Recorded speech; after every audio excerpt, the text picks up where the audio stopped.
Aloha. We'll be starting our service today from 10 o'clock on time. Please prepare the true words spoken by Buddha to start with if you have it in your hand. If you don't have it, it's okay. I'll show you on the screen. Thank you for joining today. Today is gonna be a less member here than the members on YouTube. So I'm imagining you watching it through on YouTube.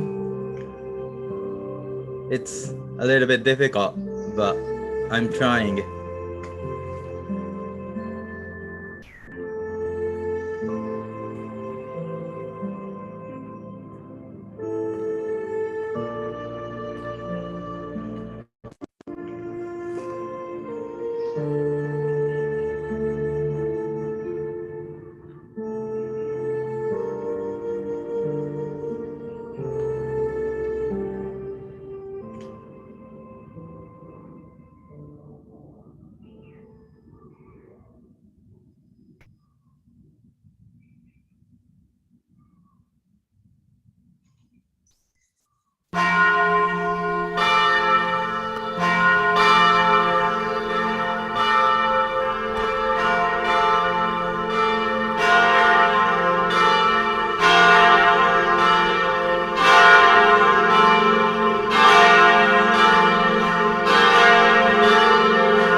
All right. Okay, so sorry, I forgot to copy and paste my true words spoken by Buddha screen. Sorry, I'm working on it right now. Wait a minute. Very quickly I can do. Then today will be the last service on the Rebirth of Buddha, the book of the essential Buddhism. So I chose the chapter 5 today as the last service about this book because it's the core spirit of the Buddhism today. So you can grasp what's the spirit of the Buddhism and what's the difference between Christianity that you have been learning and the Buddhism today. Yeah. All right, I'm be ready. And I have another, thank you for coming, member. Thank you. I'm proud of having you. Thank you. Okay, so let's recite the true words spoken by Buddha together.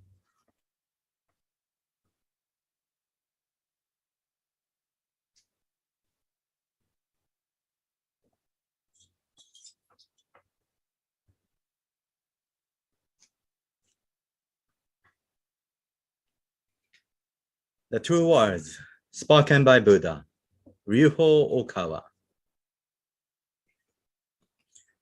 There used to be the light in the great universe. The light is the energy of Buddha. People can live by this energy, and Buddha's energy has made human history. It will be supplied eternally. This eternal light comes from heaven and prevails on earth. This is the light of heaven. Through the prism of Buddha, there appeared the 7 colors of rainbow, arching over in the sky. Here you can see Buddha's mercy. Yellow is the color of teaching. White is the color of saving. Red is the color of justice. Purple is the color of obedience. Blue is the color of thinking.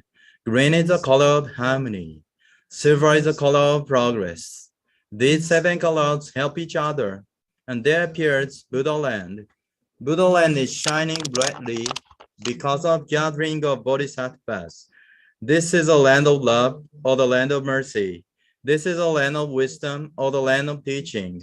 Especially, this is a land of souls. Rest in peace.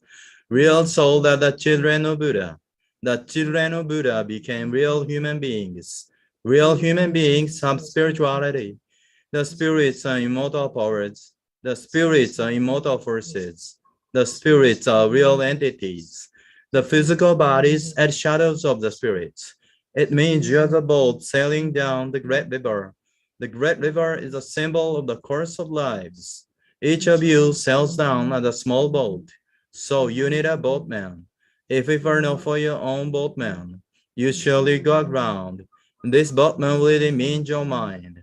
If your mind makes a mistake, the boat breaks into pieces by a large rock, and you also need a bamboo pole. This pole is the meaning of the true words. When you go down a rapid stream, you need to path in a stream. Then you can change your course. The true words means the teaching of Buddha. Buddha enlightened and spoke the true words, and Buddha's teaching became a gold mine. This gold mine suggests various teachings. These are another expression of Buddha's truth. It brightens up your days. Or to put it another way, the fruits of Buddha's mercy. All of you now here listen to me. Never lose your way, now and forever. The guiding hand has already waved. Please follow this white hand and go steady on and on. Your lives are not limited to this world only. They have 3 aspects: the past, the present, the future. Your paths have already gone by, yet still your mistakes will be kept in your minds. That is a reason why you should understand other people, and you yourself should reflect on what you have done. You and others are not different. On the contrary, both are children of Buddha and brothers and sisters. Now then, love each other. Let us bring up each other, and it's time to forgive each other. This is the eternal law, which penetrates the present and the future. Yes, indeed, the light of the dark night of this world is hell. It is also the same in another world.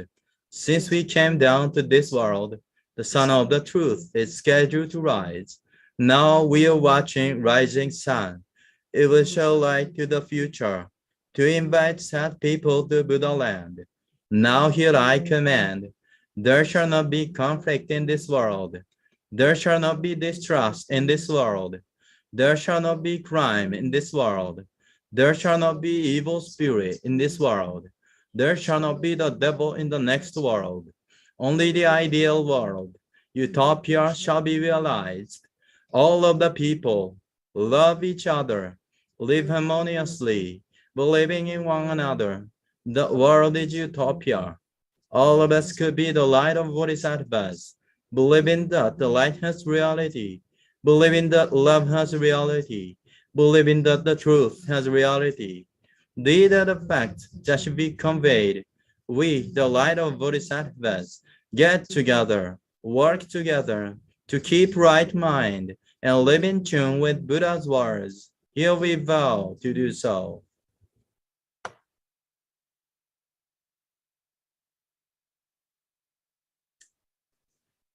Okay, thank you for joining. Thank you so much. I appreciate it.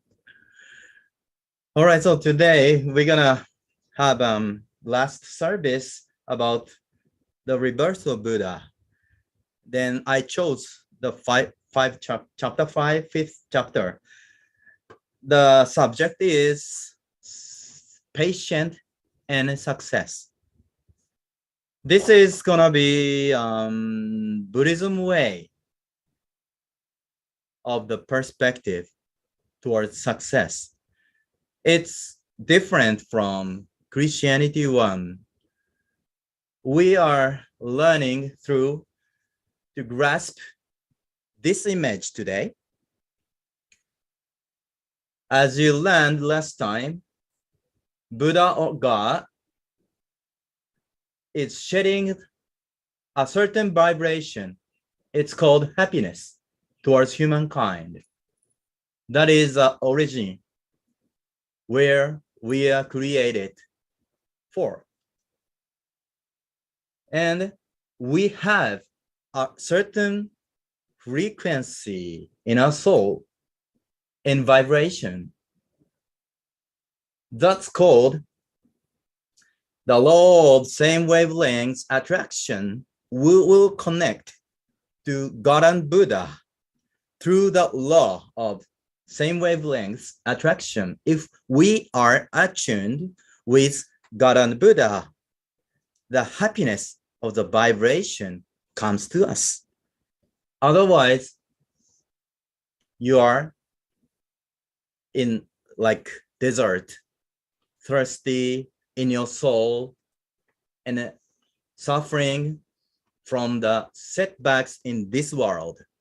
You are immersed in this world, forgetting the true world. So Buddhism calls happiness as like this state of mind attuned with God and Buddha to control your mind by controlling your mind.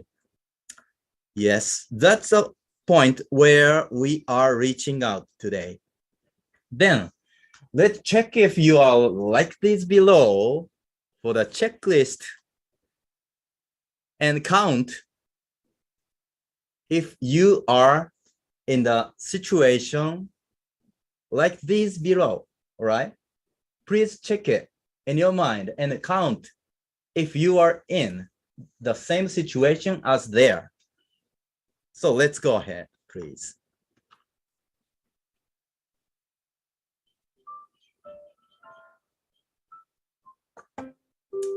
I can read for you. So you can't be satisfied with number 2, number 3, and below, but number 1. You can't help your emotion to compete with those who look stronger than you. You have a tendency to focus on only the optimistic way of thinking. You are focusing on looking at others than yourself.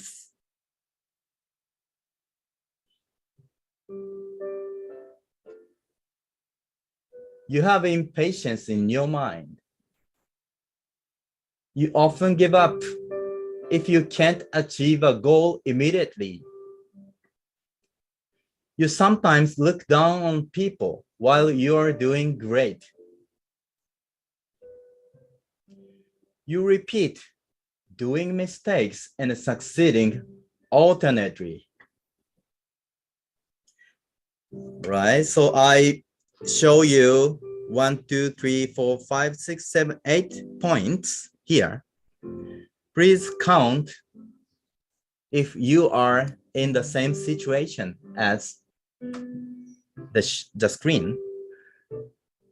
Count it. And we will go on to the next page. All right, let's go.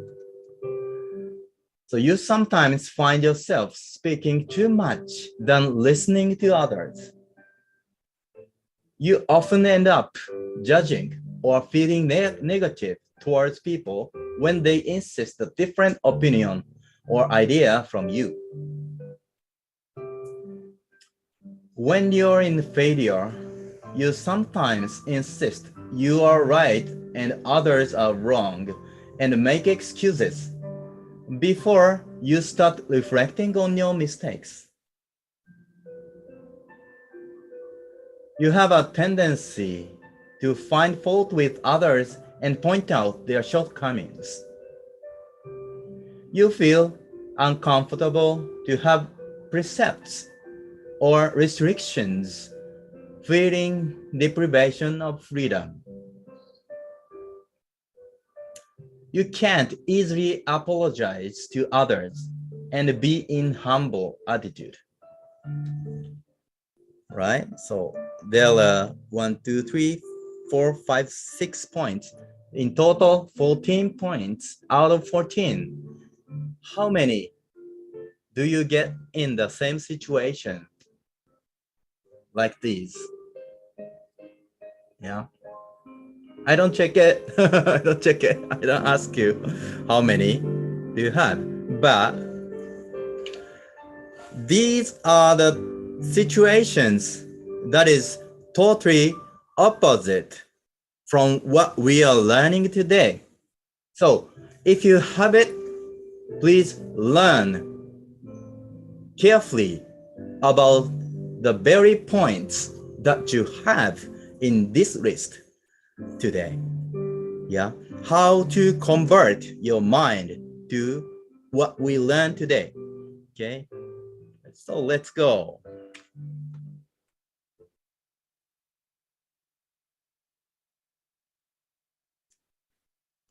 Okay, the reason why I asked you the points in the list,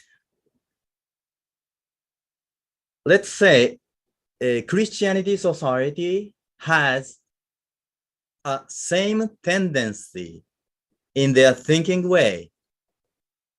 This is the description like this. From this book, from Masaru Hokawa, this is not translated into English yet. It's sad, but I'm introducing the point related to especially Christianity people from this book today. And based on that teaching, we will go further to learn the point today. It's the chapter 1, the mind to believe in the future. Master Hokawa said in that chapter like this: doomsday theory is well known in Christian society because it was created in regard with the theory. The Christianity society was created in regard with the doomsday theory. After several years had passed since Jesus died, Israel was perished and the Jews had all kinds of accidents. Also, those who believed in Jesus martyrized one after another. If people who believe in a true faith had like these tragedies a lot, their mentality will be like this. The world like this is so wrong that it has to be perished. This thought is similar with doomsday theory. Then Christianity tends to have like a doomsday theory. It's not from Easternized religion. Yeah, actually, we Japanese or Asian don't have that theory in our teaching. So it's coming from, especially in the Westernized culture, Westernized religion.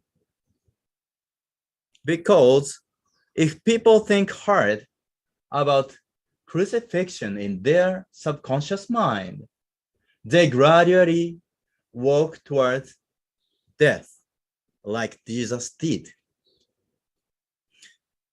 All right. So this is not the matter of good and evil, but the law of the mind. Yeah. So it doesn't matter to good and evil, but it's a matter of the law of the mind. The law of the mind like this naturally leads to the conclusion of the death. If the mind are, their mind, the purer their mind is getting to, the more closer to death. So this is a problem of a mentality of which roots lies in the mind that attracts unhappiness. The origin of that kind of mindset is a sense of tragedy. Yeah, it's a great insight from Masaru Hokawa to Christian society to grasp and change the fate towards brighter future. Yeah. Please remember this and let's go on to the next point. All right. So we learned last time like this. This is describing about love. Yeah, such kind of horizontal way some people think about love as love. Yeah, horizontal way of thinking is one aspect regarding love. All right, but the laws of Messiah in happy science teaches us like this. You need to transit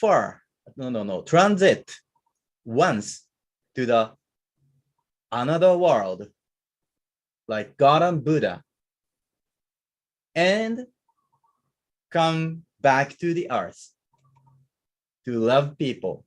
That's called love your Lord and love your neighbor, like this.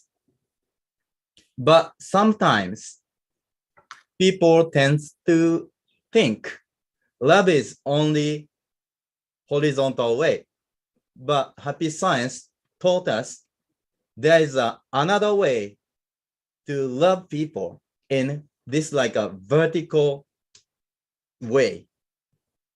So this is a meaning of the cross that Jesus taught us. We need to integrate these two ways in love. But some people misunderstood love is only like this horizontal way. There is a mistake to forget God. Even they are Christianity people, right? That's called rebellion, and it leads to LGBTQ attitude. Yeah. Even if you are Christianity people, you affirm the liberal way of thinking, and sometimes, finally, you affirm LGBTQ. That is a different from what Jesus taught, right? It's because you forgot the love that transcend this world to the other world and come back to earth to love people. This vertical way was forgotten. There is a love in only horizontal way between human and humans. Right, it's called attachment in Buddhism. It's a misunderstanding of love in this modern society. So we need to learn and go back to the original point that Jesus taught. Love the Lord, love our neighbors. Yeah. Firstly, we love the Lord. And the next, love our neighbors. We never forget to love the Lord first. Yeah. This is like the same teaching in Buddhism. Yeah. We are reviewing the last service. So which way do you think is the Christianity one?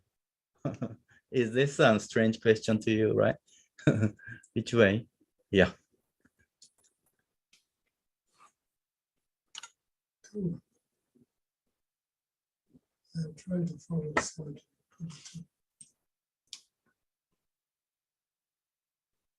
It's like loving from the heart is what connects to God. And then when you use your senses, it's more horizontal. All right. Okay, great interpretation. Yeah, I actually show you the left-hand side, the heart as a pump is like a Christianity way. And the left-hand side, the system operating our body that was created by God is like a Buddhism way. So we need to know there is blueprint.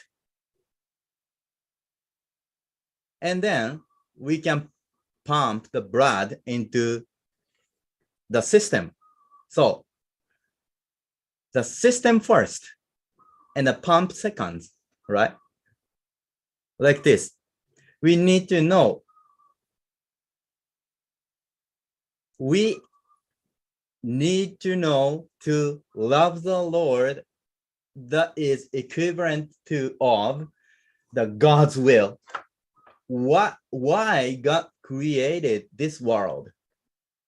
Yeah, like the right-hand side. Yeah, we can know what's the purpose of God's will to create humankind. Yeah, we can use our food to take it into our body and making a blood, and then heart can circulate it throughout our body. All right. Then without blood circulation, we are dying. All right.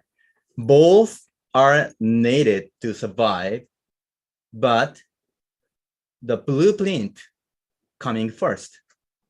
Then next, the pump comes. Like this.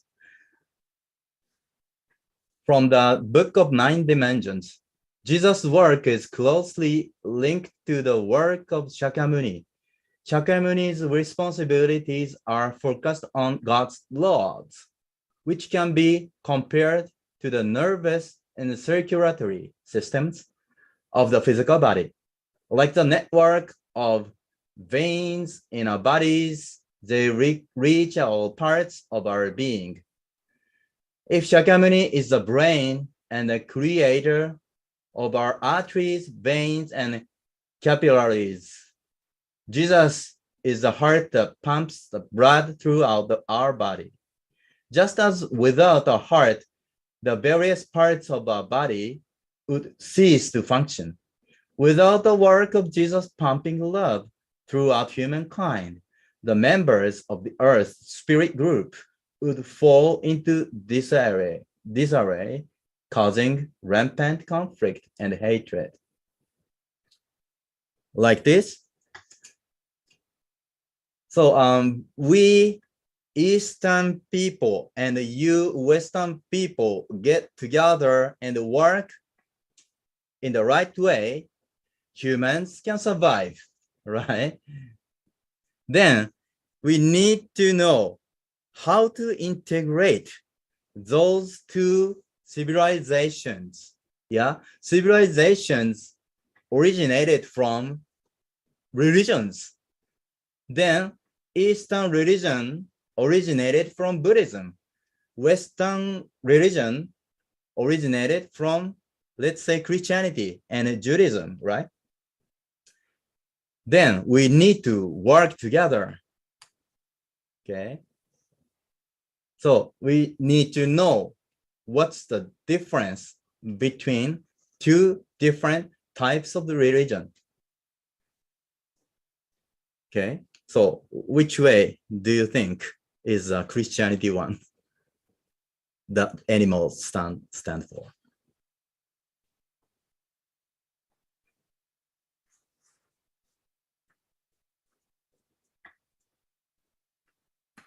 Which one I think is Christianity? Yeah. The one with the cat. Yes, exactly. You're correct. So Christianity is like a cat religion, and Buddhism is the other side, monkey religion. It's an academic view, existing view of academicism. What's the difference? Yeah, it's the characteristic of believing like the child of cat is hanged by the mother, right? So it's the analogy of like this. Humans can only be saved by God, okay? This is characteristic of the religion focusing on believing. And the next Buddhism is another one like practicing. Yeah, you can look at it and know that the child of the monkey is hanging on the mother by his own hand and legs, right? So here, in the form of a faith, stands for we need to hang on the body of the mother by ourselves. That's called practicing. Yeah. So we can say it in more simpler words. Believing religion, cat religion, is like relying on other power. Okay. And then monkey religion is relying on the self power. Yeah. And next, okay, there's a point, one point of asking question. So salvation by faith, like cat religion, or salvation by self-help, like a monkey religion, which is the right religion? Yeah, there's a question here. But we need to know both are needed, because yeah, if you are going like the cat way in believing in God, if you are going extreme too much towards this direction, you will be thinking like fatalism and predestination. That means you are just waiting for salvation, doing nothing in an extreme way. And then if you go extreme towards self-help effort, like a monkey religion, if you go extreme, you are thinking like atheism, because you yourself can do everything by yourself. Then there's no need for existence of God and Buddha. Yeah, this is the situation now in both religions, Christianity and Buddhism, because far away in the past, 1,000 and 2,000 years ago, the teachings were preached. And now we are in the modern age. We cannot see what's going on in the past at the moment Shakyamuni and Jesus were arrived. We cannot see what's going on. And we are now in too much extremes in the teachings, then we need to know what the God's mind lies, where Buddha's mind lies. Here we need to know Happy Science Way. We need both faith and self-help together. We need to integrate both to create new religion, new civilization based on the new religion. This is called faith in Lord Alcantara that we are worshiping, right? The key point is learning, like this falcon. Yeah, Master Hokawa taught us once, we are like a falcon in the skyscraper in Manhattan. They are bringing up, raising their child to teach how to catch the worms, how to catch their foods, and raising them like that. We need to learn how to survive this world.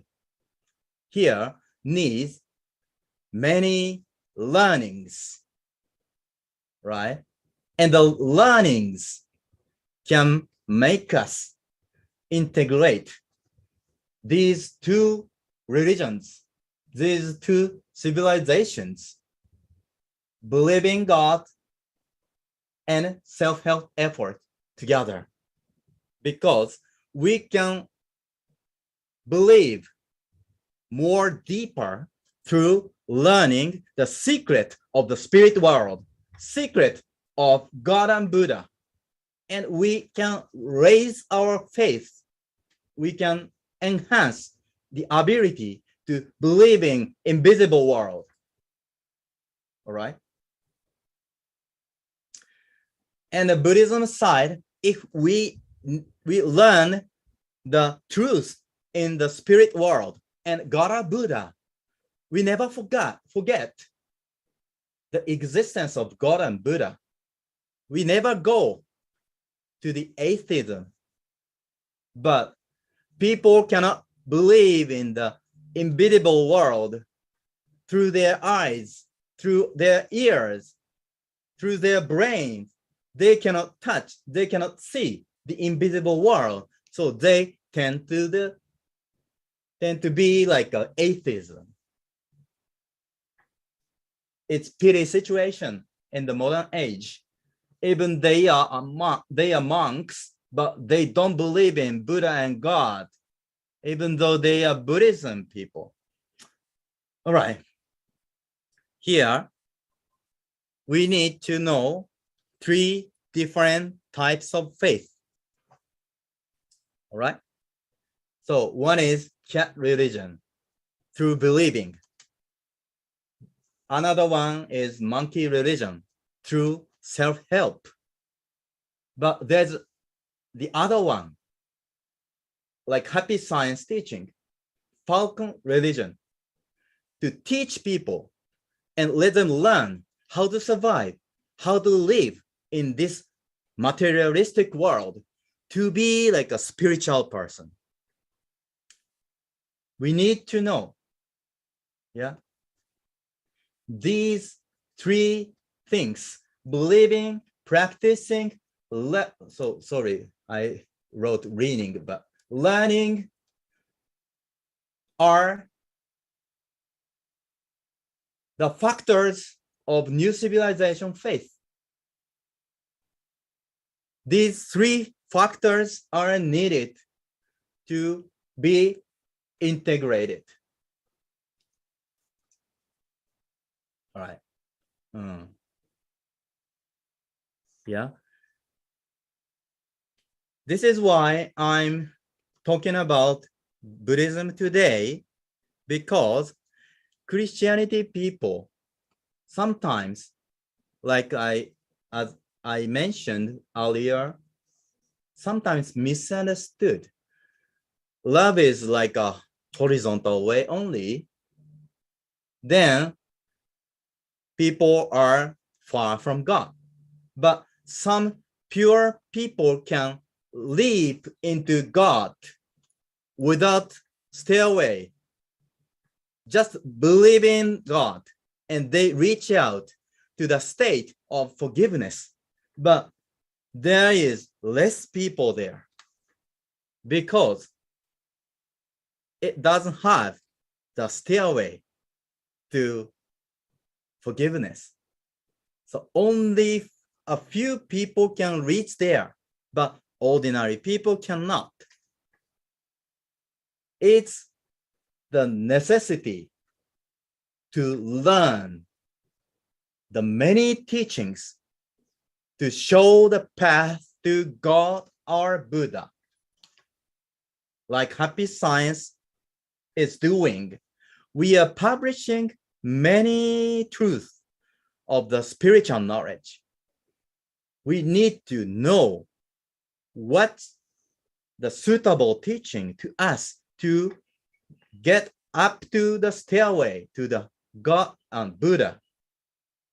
We need to the ladder to God, not only relying on reap the ability to reap it. If you cannot reap it, you cannot know the forgiveness, right?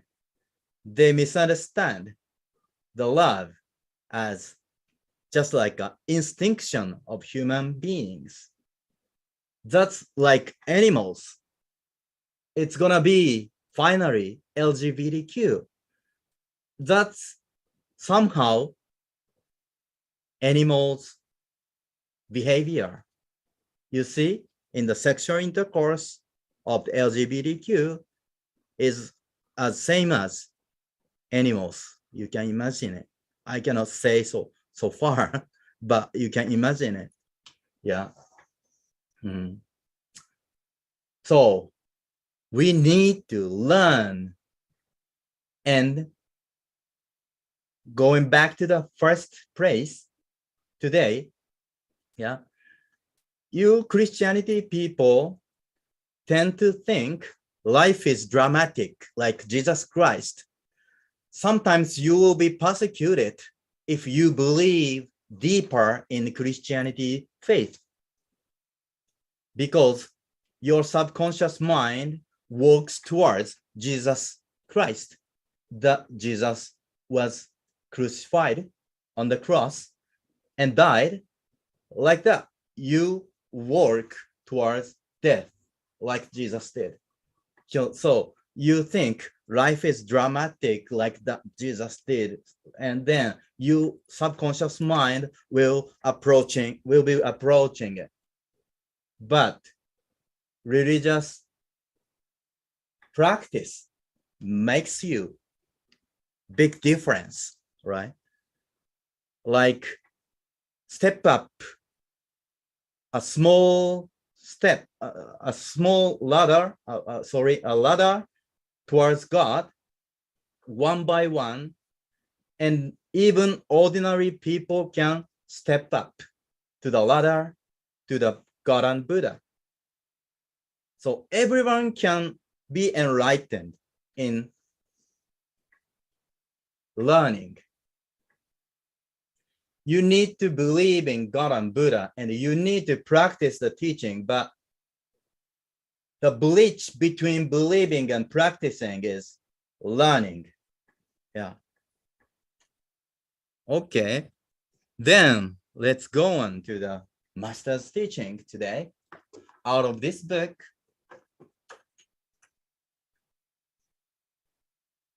So I have always taught you to get rid of attachments. The biggest attachment that will prevent you from achieving success is your attachment to time. Your attachment to time is called impatience. My people know that impatience is an enemy of life.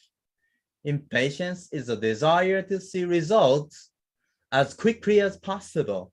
It is a desire to get the fruits of your effort earlier than others while sparing your own effort. Therefore, all of you strongly keep this in mind when your minds waver in life. Ask yourselves if it is actually nothing but impatience. If impatience has given rise to your doubt, or if impatience is the root cause of your doubt. In most cases, impatience arises because you are overwhelmed by the shadows of anxiety.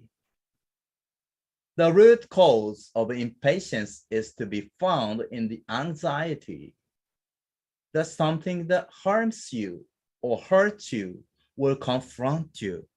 Yeah, this is because I described earlier, like Jesus Christ crucifixion. The Christian people tend to think this way. Something will hurt you in the future, vaguely, and you have anxiety. But this is called attachment in time. Yeah.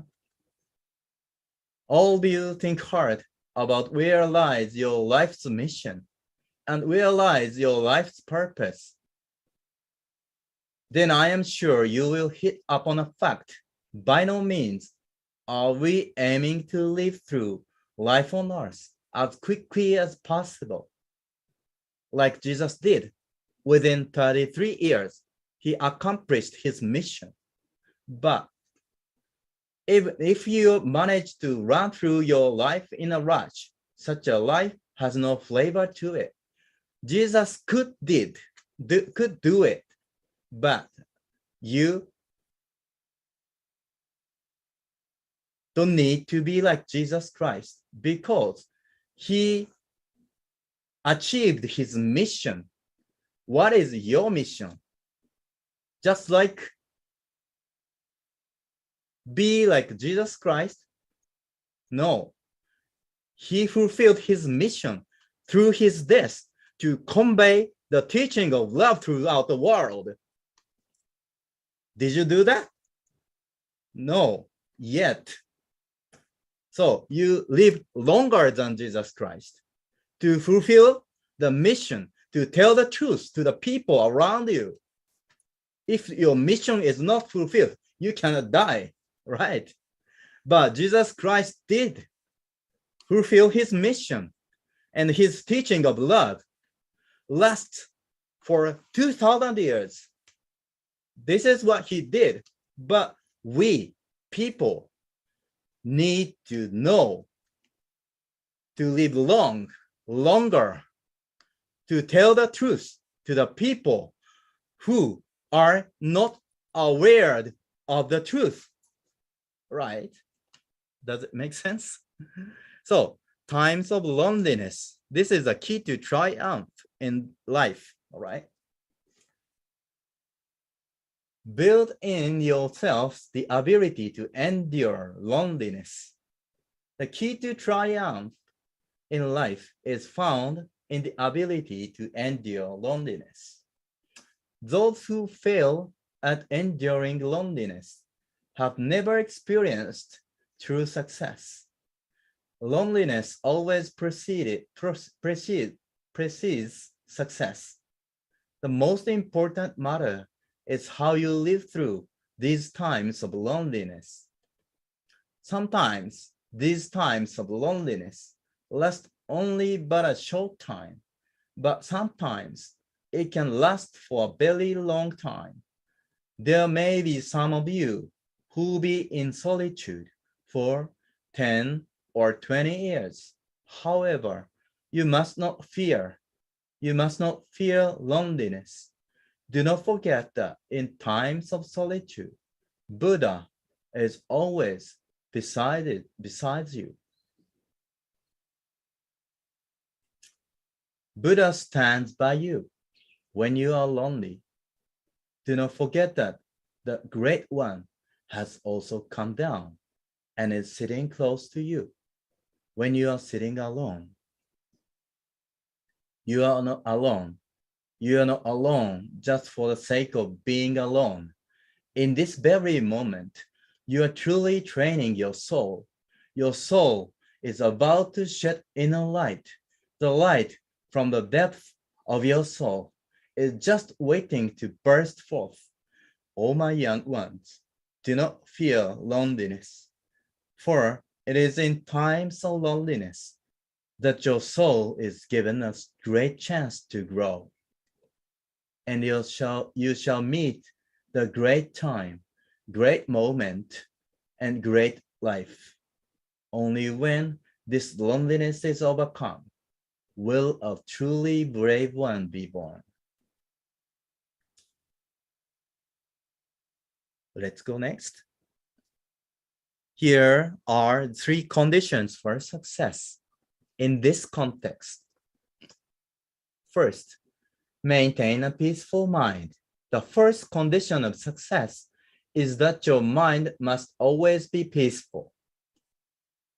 If by achieving success, your mind becomes more and more peaceful and calmer, always carrying wealth to the point where you can think about many people, success becomes real.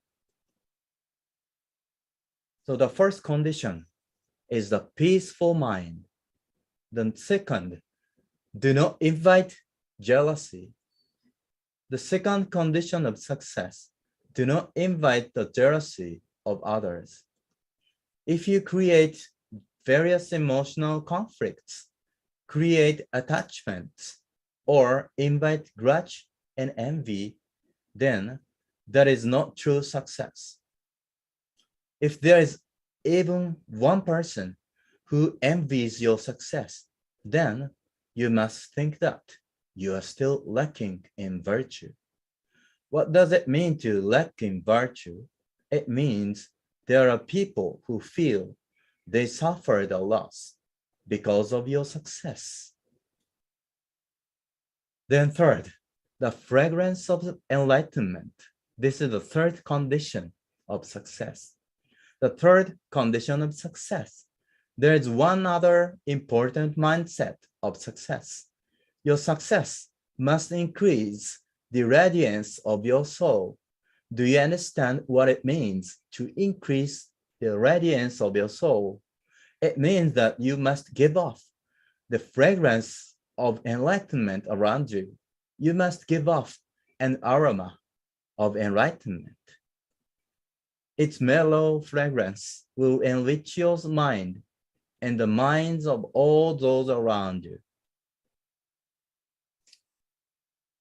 So this is describing very simple and plain form of success. No, dramatic.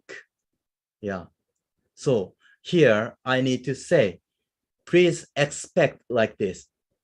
Do not expect too much dramatic way, but you need to walk on the path that is plain and simple in the Buddhism way. This is how to gain the fragrance of enlightenment. I say to you that the fragrance of enlightenment is not something that can be gained by pursuing it. It is not something that can be obtained by taking it. This is the contradiction, but the very characteristic of Buddhism thinking way. You need to know, compared with Christianity way, it is just like a butterfly. You chase her around with your net, but she only flies higher, eluding you even more. However, when you stand still and quietly wait, she floats down and lands on your shoulder to rest. In the same way, enlightenment comes naturally, contrary to your will. Right. So this was described well by the analogy of the sound of the reed in this book. All right. So let's go to deepen our understanding of the true Buddhism that has faith and self-help together through this analogy of the sound of a reed flute. Okay, so once upon a time, there was a giant. When he would walk around the village, everyone trembled in fear upon seeing his face. They would run into their houses, bolt their doors, and peek out from the window gaps to see him walk away.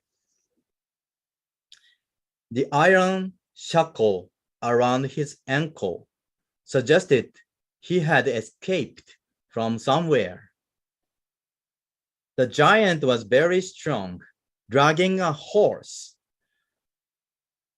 or two was a piece of cake, right? Sorry. With his tremendous power, he could crush a small wooden house all too easily. So the elders of the village got together and held a discussion. What to do with the giant? We must somehow stop his brutal acts. Is there any way? Well, maybe it's better we dare to kill the giant if we don't want him to come back, even if it would mean for us to commit the sin of killing. The elders discussed hundreds of plans, but not a single good idea came to them. What to do? What should we do? Just then, a young woman who was listening to the elders spoke up. I'm not sure if you'd listen, but I have a good idea. Please consider trying my idea. Please count on me. I will definitely put an end to the giant's brutal act tomorrow. And we will no longer have trouble after that. This young woman had a young son. He was as young as about 5 years. He was not particularly special in any way, but there was one thing he was good at, the art of blowing a leaf flute. This wise young mother was convinced that the giant would surely become calm by listening to her son's leaf flute. The next day, from the outskirts of the village, the giant came tramping again towards the central area, kicking up a lot of sand. The villagers closed their storm shutters again and were hiding in their houses, frightened. Which place will suffer damage today? Who will be hurt? Thinking like this, they were all trembling in fear. There stood just the mother and her son at the center of the village. Seeing them in the open space, people worried and whispered to each other, "Are they okay? That's only a young woman and a child. They wouldn't last a second. Maybe they would be eaten up." But then the mother gently nodded to her child, standing to her right with a calm look on her face. The child then took a blade of glass from his pocket and started to play it. Peep, trail, peep, trail. The melody of the leaf flute reminded the giant of some indescribable feeling. Wow, this sound. What is this sound? Oh, I know this sound. I'm sure I've heard it somewhere. Where did I hear it? The mother saw through him. The giant must have come from somewhere around India.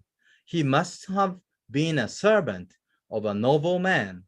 The nobleman most probably used music to calm the brutal character of this man. She perceived it so.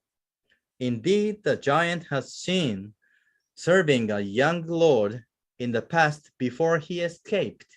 His young lord was not so big, but he would play the flute beautifully to tame the giant.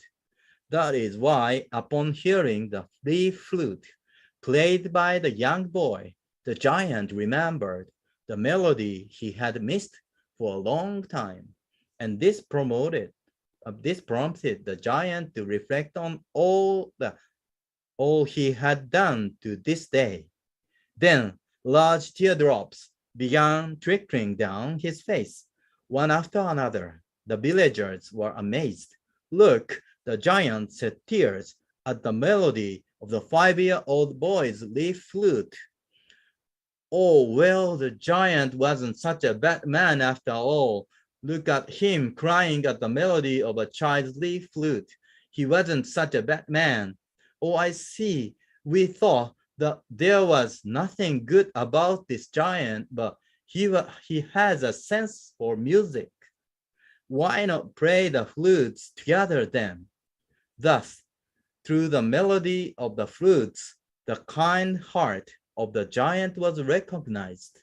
The people around him felt relieved, and they learned to live together in peace. The giant protected the village from falling enemies, and the villager soothed his mind by playing their flutes. As such, they both lived peacefully even after. All right. All right, so like this, the Enlightenment is a concept like this.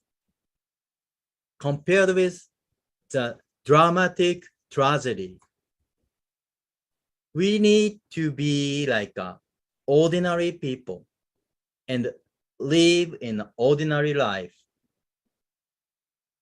But we need to remember the memory of the other world where we lived before we were born. That is the melody of a leaf flute as the heavenly vibration.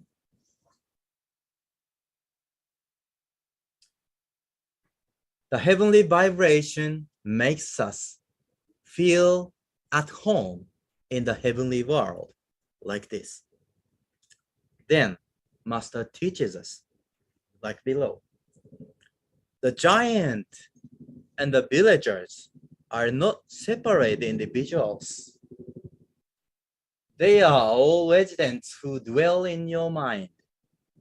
In fact, in your mind reside an uncontrollable, brutal giant and a cowardly self that trembles in fear of the giant. Everyone has both in their mind. I am sure you have a mind that is inevitably drawn by desires, no matter how hard you may try to control it. The mind that is drawn by desires is, for example, a mind that goes crazy upon seeing someone of the opposite sex. A mind that goes crazy upon seeing money. A mind that goes crazy upon seeing other people's possessions. Or a mind that is disturbed by hearing of someone becoming happy. I am sure there is such an uncontrollable something, like a raging storm lying within you. This uncontrollable something is, in fact, the giant in the story. If you let him hear the nostalgic melody of the flute, you can tame the giant. Controlling the giant is something that can be done by even a small villager who is regarded as a much weaker person. You must think that you can definitely control your own mind And the way to control your mind is by no means through physical strength. It is not by threatening or hurting your mind. I am telling you that you cannot control your mind by undergoing difficult and aesthetic training like this. You don't need to go through like aesthetic trainings. I am telling you that you cannot control your mind by undergoing difficult aesthetic training. There are different types of difficult and aesthetic training, such as meditating under a waterfall or fasting. But attempting to tame and control your mind through difficult or aesthetic training is like trying to capture the giant by shooting arrows or setting traps. It will only drive the giant to act more brutal. The mind will become even more out of control, like the dramatic way, right? It shouldn't be that way. The mind can be governed in a more peaceful way using a much smaller discovery in a more enjoyable manner, not a tragic manner. Okay. What I want to say is this: by no means is enlightenment found in the extraordinary world.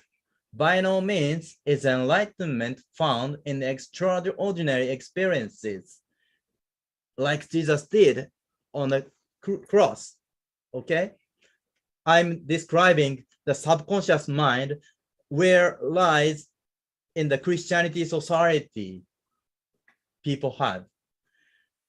In fact, the moment for enlightenment is found within your ordinary everyday lives. And the enlightenment that you find in your ordinary days, in each of your ordinary days, actually lies in a very small discovery. What is this very small discovery? It is a melody we knew when we were in the real world or the heavenly world. It is to recall that melody. That is not tragic. That is not dramatic, but that is very simple and plain. Like ordinary days. You need to avoid like these two extremes. Too much hard training or too much tragedy. But you need to find your path to God and Buddha in ordinary days towards God and Buddha. This is called middle way. That is the golden path to God and Buddha. The core part of Buddhism spirit, the true Buddhism spirit. Then, in fact, patience and success, that is the subject today, are breached by the word ordinary. You see the conclusion today? Patience may not play so big of a role in the extraordinary days of an extraordinary life, like you imagine Jesus' life. However, it takes infinite patience to keep on living an ordinary life day after day. Leading an ordinary life every day requires infinite patience. Like Jesus did on the cross, he had patience here. So you learn from his patience on the cross, not like the outside of his death, but you need to focus on his heart. There was a great patience in his mind. we need to learn from it, especially not the outside or outlooking of his death, right? In every age, it is difficult and challenging to imagine the nostalgic scenes of heaven from time to time and live with them as your ideals while leading an ordinary life every day. Live each day remembering this heaven. Live every day while visualizing the life in heaven. Then it is the same as blowing a very small leaf flute. In order to attain enlightenment, you must recall from your memory the melody that you enjoyed in the real world. This is what is important. However, these untiring efforts will allow people to keep making progress forever. It is difficult to attain sudden enlightenment in the process of spiritual training.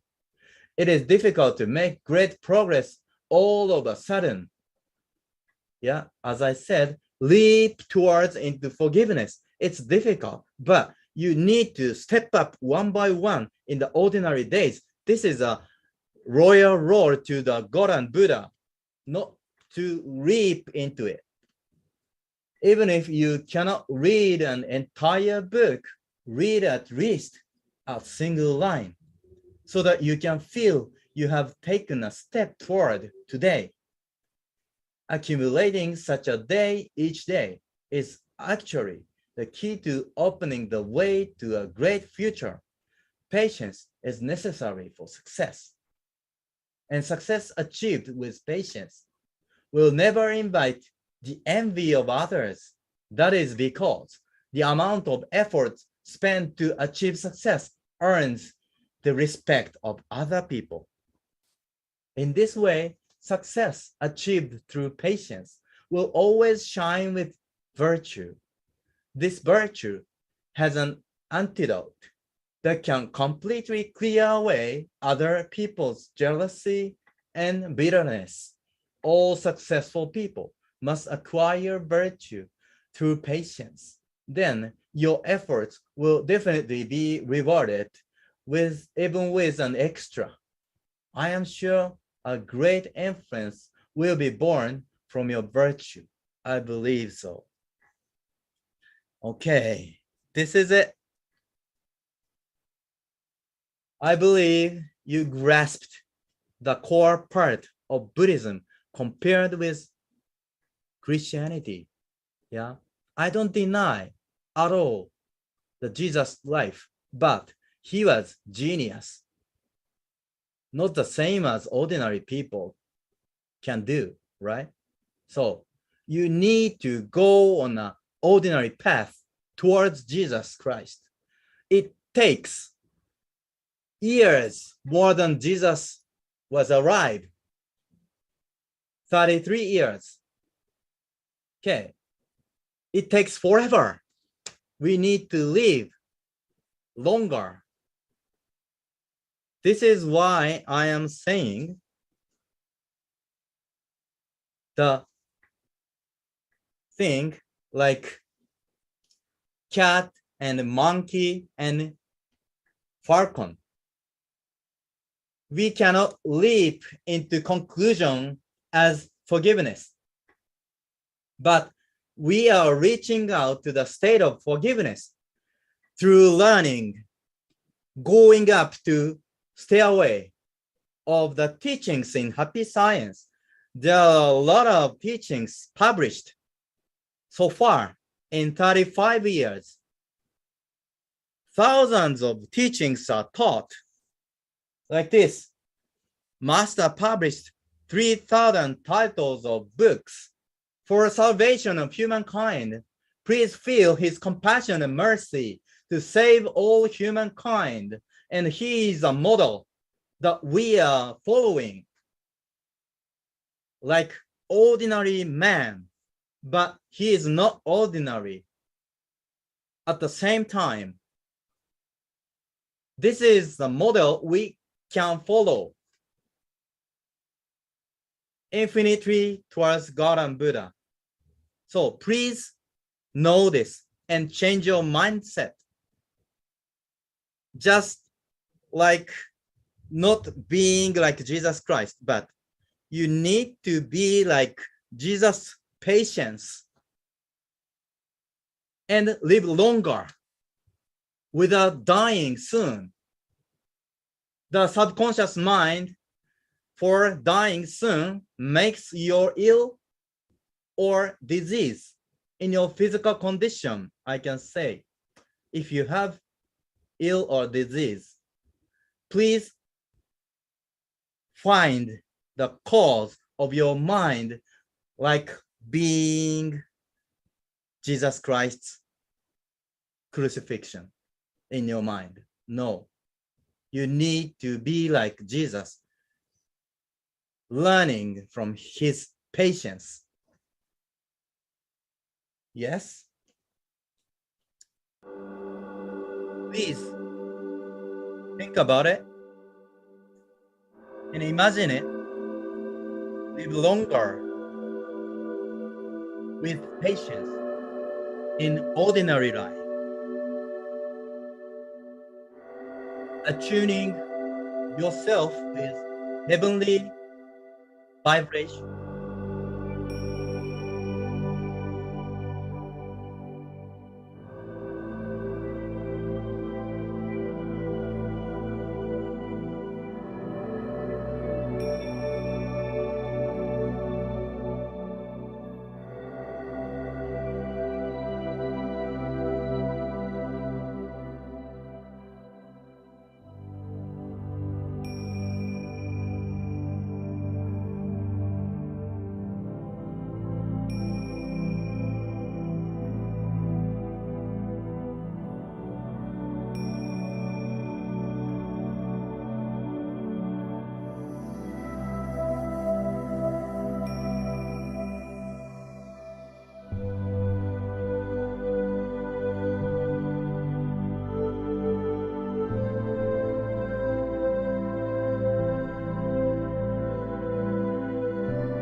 Okay, let's conclude today's service like this.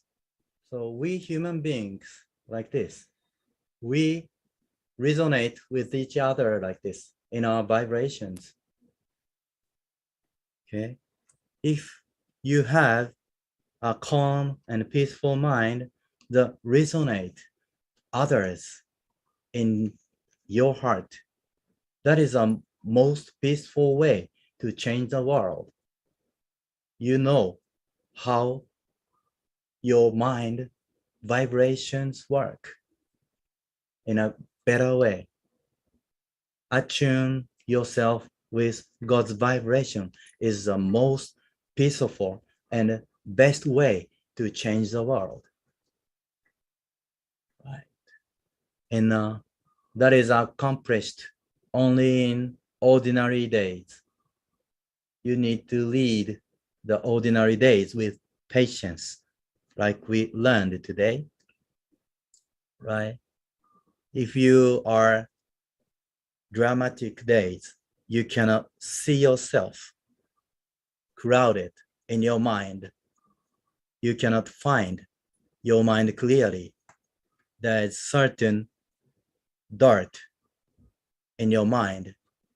The vibration does not come from God and Buddha, from the higher dimension, because you block the vibration. You don't resonate with the vibration from God, and your situation will be unhappy. But if you clear your mind that block the light from heaven, like misunderstanding of the teaching, like a tragic situation of Jesus Christ is what we are aiming at, like that. That is a great misunderstanding, let's say. So you need to see, you need to learn the patience of Jesus Christ on the cross, actually. And you lead a longer life than him. Please learn from Buddhism way that Masaru Hokawa teaches and change your subconscious mind to be better, to change the world, right? I am saying that patience and success are connected by the word ordinary. It is a very trying and difficult task to live an ordinary life while recalling the heavenly scenes to your memories and making those memories the ideas of your life. However, these untiring efforts are the keys to keep progressing eternally as a human beings. You must be patient to succeed. Success achieved with patience will not arouse jealousy in others. Success attained through patience will always shine with virtue. Virtue is an antidote that can completely erase jealousy and envy from the minds of other people. Thank you so much. Right. So let's recite prayer for the development of our temple together to conclude the service today.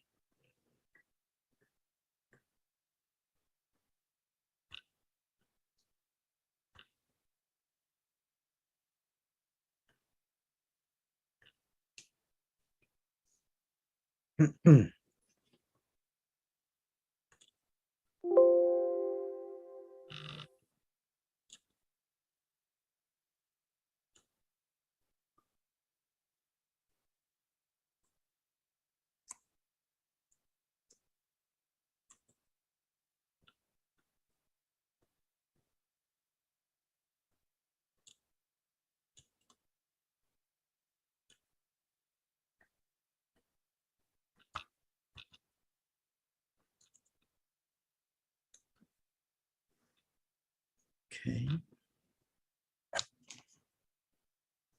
Prayer for the development of our temple. Buddha, our Lord, thank you deeply for giving us a temple, a missionary base from which to spread Buddha's truth and enlighten believers. Buddha, our Lord, encountering Buddha on earth at the time of his reincarnation is such a miraculous opportunity, like coming across the blossom of the Udambara that flowers once every 3,000 years, or like the blind turtle finding a single piece of driftwood in the middle of the vast ocean. We are so blessed to have the connection with Buddha, to see and hear the precious lectures that come from the golden mouth of Buddha with our own eyes and ears. This is the greatest happiness of our lives. It is our mission, the devotees of this temple, to tell others of this happiness and extend it to many. Buddha, our Lord, we hereby pledge to join hands and deepen our faith, to endeavor to study the truth, to strive for further enlightenment, and to make the utmost efforts in missionary work and in happiness planting. We will surely develop this temple entrusted by Buddha. We will increase believers, nurture them, and bring many who will be enthusiastic in seeking enlightenment, in advancing missionary work, in spreading the books of truth, in making offerings, and having a good influence on society. In the course of time, we will build many churches and temples in every area of our country, and we will spread Buddha's truth all around the world, increase believers, and build bases of light. Buddha, our Lord, our mission is to save every single person through practicing Buddha's law to the utmost. We will produce countless bodhisattvas who become the pillars of their country, a light for the world. We thank you. Sorry, I didn't write that. We thank you deeply for hearing our prayer for the development of our temple. Let's take a bow to Lord Cantare. Thank you so much. Okay. Thank you so much for joining today. I'm not sure it makes sense to you, today's service, but just one important tip to you here in this service, I believe. I pray for your happiness and see you again. Aloha. I'll go to Kauai next week, so I'm broadcasting the service from there about curse, and that is very related to today's subject. Yeah. For the next movie that is shown in the theater in Honolulu from October 21st, Friday. Please look forward to it, and let's learn about curse, the function of our mind in subconscious mind. All right. Aloha, mahalo. Thank you.